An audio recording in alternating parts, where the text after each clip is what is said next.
हा 3 किलो गाजराचा किस आहे। 1 लिटर दूध म्हैशीचं किंवा गाईचं कोणतंही चालेल, मी उकळून घेतलेलं आहे। किलोला पाव याप्रमाणे पाऊण किलो मी साखर घेतली आहे। तुम्ही तुमच्या गोडीप्रमाणे आवडीनुसार वापरू शकता, जास्त कमी। तर अर्धी वाटी मी तूप घेतलं आहे,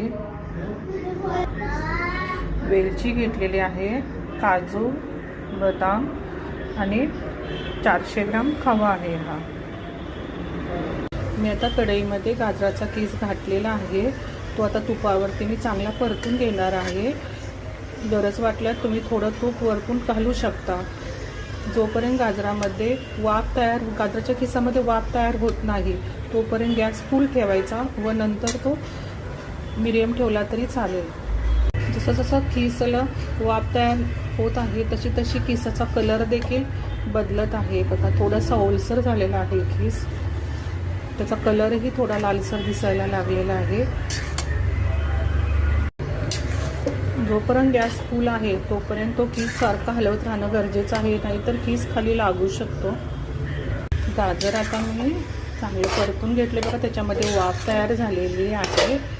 आणि सुरुवातीला गाजर ही कढई जवळपास भरलेली होती, आता त्याचं प्रमाण देखील बघा, जसं जसं शिजल तसं गाजर खाली बसलेलं आहे।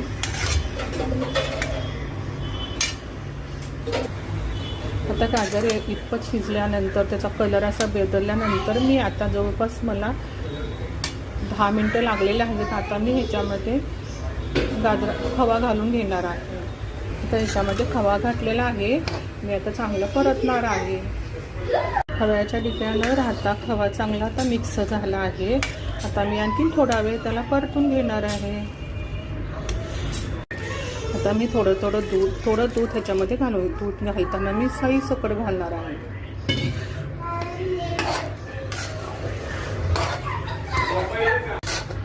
दूध किंवा खवा घातल्यानंतर थोडासा पांढरट कलर येतो, पण जेव्हा हे दूध थोडं आटलं जातं, खवा चांगला मिक्स होतो, तेव्हा ह्याचा कलर त्याचा कलर बदलतो। मी दूध एकदम घातलेलं नाही, अजून थोडं शिल्लक आहे, तेही दूध मी आता घालून घेणार आहे। वेलचीची पूड करण्यासाठी वेलची भाजून घेतलेली आहे आणि बदाम आणि काजूचे काप करून घेतलेले आहेत। आता मी तुपावरती परतून घेणार आहे।